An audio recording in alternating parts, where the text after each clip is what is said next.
Quem vai participar agora com a gente é o jornalista João Magalhães, editor de política do jornal O Dia. Oi, João, bom dia para você. Bom dia, Nájila Fernandes, bom dia, Mayara Martins e ao telespectador do Bom Dia News.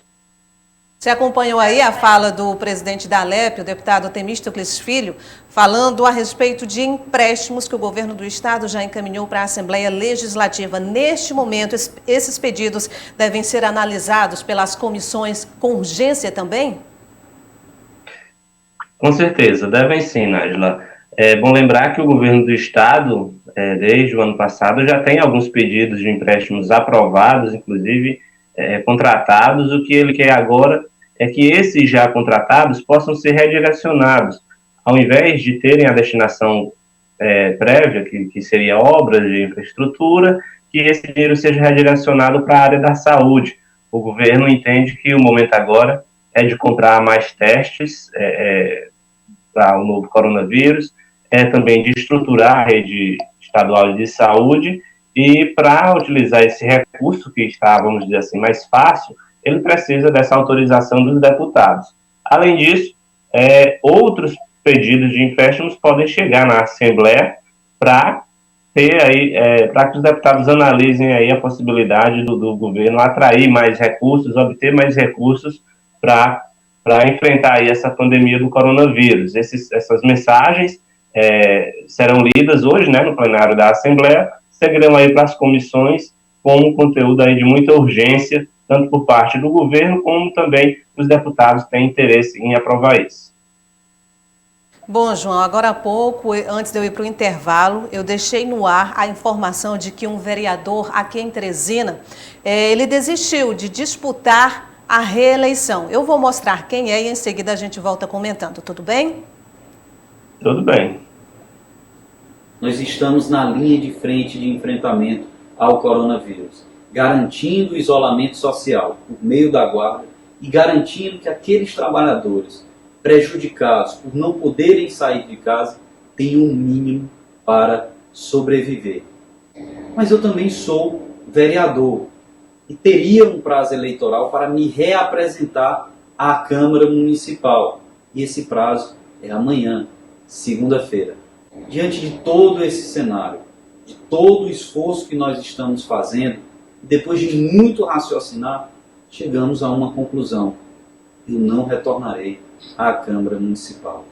Pensar em eleições neste momento, diante da gravidade do problema que podemos viver, ficou pequeno, ficou sem sentido. Nós temos que trabalhar para que Teresina passe pelo coronavírus o mínimo de baixas possível. Neste instante, a cidade precisa muito mais dos nossos esforços como secretário do que como pré-candidato a vereador. Então, João Magalhães, como avaliar essa decisão de Samuel Silveira? Nájila, o recado do secretário, né, e vereador, ele é muito claro. No entanto, a gente precisa realmente ter um olhar, vamos dizer, mais amplo sobre toda essa questão. Primeiro que o vereador Samuel Silveira, vamos dizer assim, não é qualquer parlamentar dentro do grupo do prefeito Firmino Filho. Ele é um vereador que sempre foi muito bem votado, tem um trabalho reconhecido dentro da secretaria, sempre demonstrou ser assim um dos líderes políticos mais próximos do prefeito Firmino Filho. Então, vamos dizer assim, teria uma reeleição, até porque está dentro do PSDB, que é um partido que vai ter muitos candidatos fortes, uma eleição praticamente garantida. Ao permanecer na secretaria, e aí tem um detalhe interessante, porque a exoneração dele, inclusive, já estava feita, já estava até publicada, provavelmente vai ser revogada para que ele continue agora na secretaria, mas há ainda também um prazo para que gestores públicos se afastem, né? No caso, daqui a 2 meses, há a possibilidade de quem for concorrer a cargos majoritários se afastem. Não estamos dizendo aqui que ele pode concorrer à prefeitura ou à vice-prefeitura, mas como a gente precisa ter um olhar mais amplo sobre a situação, o recado do vereador é muito claro, ele permanece desenvolvendo seu trabalho, inclusive porque a Guarda Municipal tem um papel importante no combate à pandemia, que é esse de fiscalização dos órgãos públicos, como a gente tem a fiscalização, né, dos comércios, enfim, como a gente tem acompanhado nesses últimos dias. Agora, há realmente um prazo eleitoral que, para quem quer ser candidato a vereador, encerrou, mas para quem deve disputar uma candidatura majoritária, ainda continua existindo, por isso que é preciso a gente ter esse olhar, vamos dizer assim, mais crítico sobre o cenário completo e, de repente, acompanhar aí possíveis mudanças. A intenção numa candidatura majoritária ainda não foi revelada por Samuel Silveira, foi? Não, essa intenção não, inclusive o Palácio da Cidade tem um pré-candidato a prefeito, né, que é o professor Cláudio Montezuma, secretário de Educação do município. Agora, essa questão do vereador Samuel Silveira é, como eu falei, candidato a vereador, ele já não tem mais como, ele permanecendo na secretaria, ele não tem mais como concorrer à eleição. Agora, realmente ele trata-se de um nome, de um quadro bem técnico e de muita relevância dentro do PSDB. Então, de repente, a gente tem que esperar aí para ver realmente a consolidação, o fim de todos os prazos, para ver como o cenário realmente vai ficar. No entanto, o pré-candidato a prefeito do PSDB, a Prefeitura de Teresina, continua sendo e é o nome apresentado pelo prefeito, o do secretário de Educação, Cláudio Montezuma. João, e é importante também a gente lembrar que há uma possibilidade aí, né, grande de um adiamento dessas eleições, né, com o PEC tramitando lá na Câmara Federal, no Senado, que pode vir a prorrogar, né, esses prazos de eleição e que esse prazo dos 6 meses de afastamento, ele pode vir a ser maior, né, com essa possibilidade de eleição. Então, Samuel ganharia mais esse tempo também aí, caso venha a ser protelada, né, prorrogada esses prazos eleitorais. É um debate que tem ganhado força entre os líderes políticos, né? Inclusive a Justiça Eleitoral já foi chamada para opinar em relação a isso. Então, a gente precisa acompanhar, de fato, o desenrolar dos acontecimentos, observando o recado direto dos líderes políticos, mas também tendo que analisar aquele olhar mais amplo, né, até para que a gente possa informar bem os nossos telespectadores.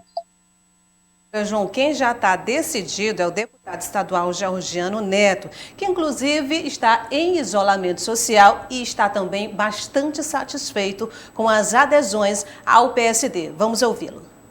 Nesse período em que o calendário foi mantido pelo TSE, do prazo de filiações até agora, o último dia 4 de abril, e o PSD se articulou, né, mesmo que remotamente, pelo celular, pelo WhatsApp, pelas redes sociais, e fortalecemos o nosso partido, não só aqui em Teresina, como também em todo o estado do Piauí. A expectativa é de que nós possamos ter candidatura própria em mais de 100 municípios.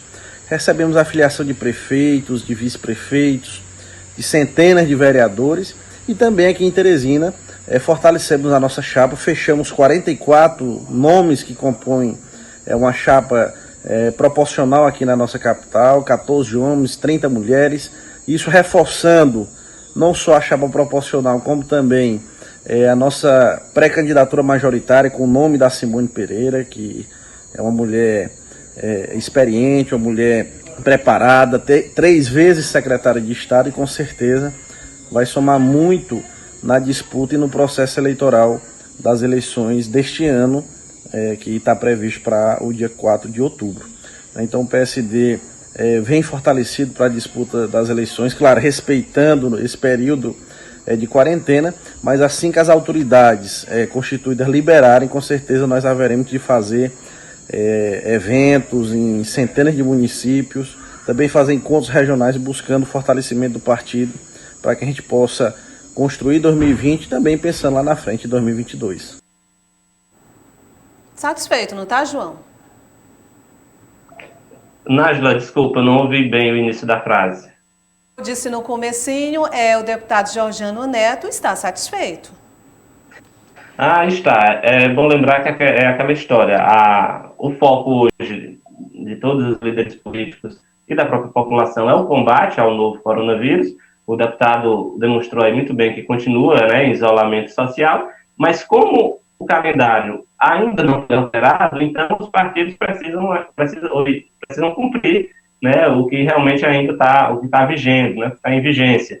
Então, há os prazos que precisam ser cumpridos e os partidos, mesmo que remotamente, à distância, precisam estar atentos a isso. E o PSD é uma das siglas que tem interesse em disputar o maior número de prefeitos do interior. O deputado Júlio César, inclusive, já falou aqui para a gente que o partido pode ter até 100 candidatos a prefeitos pelo interior, na expectativa de eleger aí pelo menos a metade.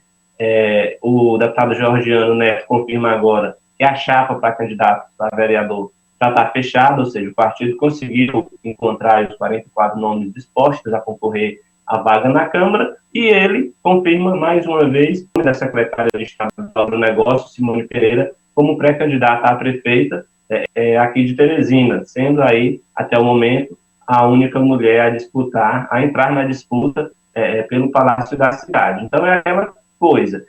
Tem que combater a pandemia, mas do ponto de vista político, como os prazos ainda estão valendo, são os prazos normais do calendário eleitoral, os partidos precisam se organizar, arranjar alguma forma de à distância, se articular, até porque, com fé em Deus, essa pandemia vai passar, e caso o calendário não seja alterado, aí não vai dar mais para fazer muita coisa.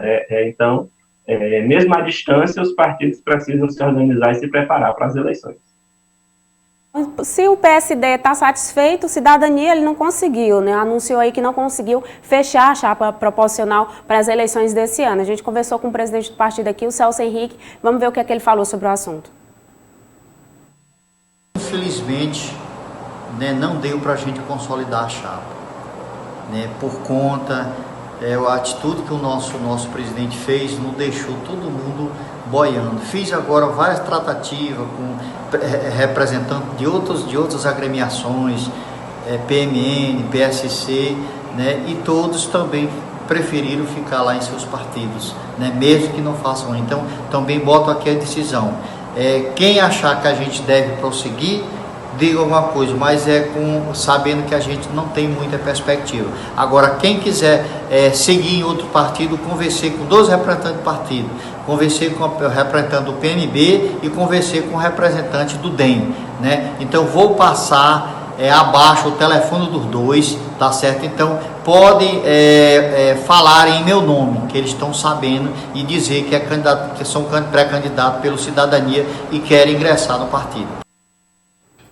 Ou seja, cada um aí tentando correr contra a própria corrida, que são os prazos eleitorais, João.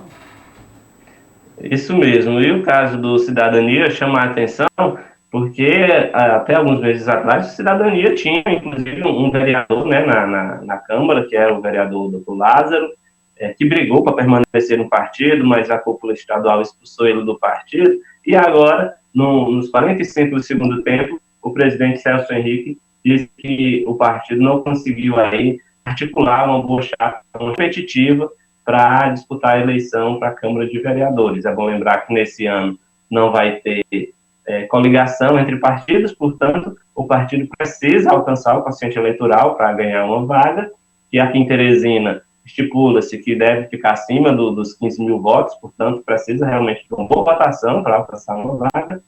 E o caso aí do Cidadania, alguns nomes nos 45 do segundo tempo saíram do partido, e aquela articulação, demonstrando que essa articulação realmente, apesar desse clima que a gente está vivendo em relação à pandemia, as siglas estão correndo atrás para formar seus times. E o Cidadania saiu perdendo nos últimos minutos, aí perdeu a filiação de nomes importantes, e, como diz aí Celso Henrique, presidente estadual do partido, provavelmente a chapa da sigla não será competitiva. Agora, João, já que a gente está falando aqui de quem está satisfeito, de quem está insatisfeito, a deputada petista Gleisi Hoffmann, ela fez algumas postagens em suas redes sociais demonstrando também insatisfação. Por quê, João? Nájila, o vice-procurador eleitoral, ele apresentou na Justiça um pedido, inclusive, para anulação do registro do Partido dos Trabalhadores. Na ação, o Ministério Público diz que a sigla recebeu recursos do exterior, o que é proibido por lei, e aí por isso ele pede a anulação do registro do Partido dos Trabalhadores. Por outro lado, nomes, líderes nacionais do partido veem aí como vem esse pedido do Ministério Público Eleitoral como uma tentativa vamos dizer, de agradar o governo federal, de agradar o presidente Jair Bolsonaro. O certo é que o Ministério Público Eleitoral tem esse dever, esse poder, né, de pedir isso, mas a decisão cabe à Justiça. No entanto, é sempre bom a gente analisar que, óbvio, se um partido cometer um delito, que ele seja punido, mas você pedir a anulação de um registro é algo que precisa a gente ter muita atenção, porque os partidos políticos, eles são essenciais para a democracia. Então, a partir do momento em que sai pedido aí para anulação, para o encerramento de partidos políticos, isso, de uma certa forma, atenta um pouco contra a democracia, e é preciso que a gente acompanhe esses casos. A gente sabe que, do ponto de vista nacional, nós vivemos um momento de muita polarização política, que aos poucos também está indo para o extremismo, né, um certo radicalismo. Esse cenário não é bom, nunca foi bom, a gente já falou aqui várias vezes que o que a gente quer é estabilidade, principalmente nesse momento, que a gente já tinha problemas, agora chegou mais um, então esse cenário de instabilidade, principalmente política, não contribui em nada para a sociedade passar por esses problemas que a gente vem enfrentando. Então, esse olhar, essa crítica da presidente do partido, de que o Ministério Público está tentando aí agradar o governo, ele também, de certa forma, abala a credibilidade das instituições e, claro, os partidos, eles devem cumprir as leis, mas a sua, vamos dizer, o seu encerramento, quem tem que dar é a população nas urnas. A Justiça, sem dúvida nenhuma, vai analisar esse caso e provavelmente a gente espera, né, que dê uma resposta à altura, principalmente nesse cenário em que, de vez em quando, a gente observa alguns ataques ao processo democrático. O Ministério Público pretende ter a intenção de agradar o governo federal. Aí eu pergunto para você, não há base realmente, não há fundamento para que isso de fato possa acontecer? Olha, no pedido, o Ministério Público Eleitoral cita aquelas parcerias, né, dos governos petistas com outros países, principalmente países que estão ali, que tem um governo, né, à esquerda no espectro político, como Cuba, Venezuela. Então, o pedido foi apresentado à Justiça, sem dúvida nenhuma a sigla vai se defender. Ao dizer, né, que não tem base legal, obviamente também é uma defesa, um argumento político.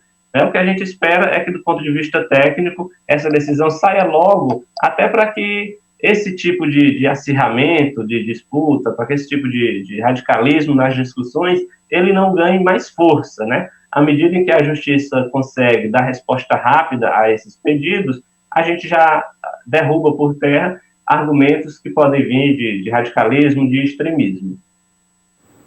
João e Maiara, o ministro Paulo Guedes, ele tem citado esses dias a possibilidade da antecipação dos feriados para esse período de quarentena. Isso viria, João, através do quê? De decreto, de aprovação, de que forma? Isso mesmo, é apenas de decreto presidencial. É uma coisa que não é muito, vamos dizer, burocrático. Atende a um pedido do setor, principalmente do setor comercial, né, micro, pequenos empreendedores, grandes varejistas também. Todo ano há aquela discussão de que o Brasil tem muitos feriados, isso atrapalha a receita das empresas, porque das empresas desse setor comercial, e nesse ano, por conta da quarentena, do isolamento social, a economia já vem sofrendo bastante. Quando a gente retornar, e a gente espera que seja em breve, já vai ter aí mais um motivo para aquecer a economia, que seria a antecipação. Os feriados que a gente tem lá no segundo semestre, que são vários, em novembro a gente tem vários, por exemplo, em outubro também, eles já seriam incluídos agora nesse período de isolamento social, e aí o comércio teria mais tempo para ficar aberto, consequentemente mais possibilidades de venda, atração de receitas, e tudo isso para que a gente alcance um equilíbrio econômico, porque sem dúvida nenhuma esse problema da economia, a gente já sabe, ele tende a ficar grave à medida em que o período de isolamento social for aumentando. Então, essa aí é uma das medidas do governo para aquecer o comércio, para aquecer a economia, quando a gente passar desse período de quarentena. Ok, João. Muito obrigada por sua participação. Até amanhã.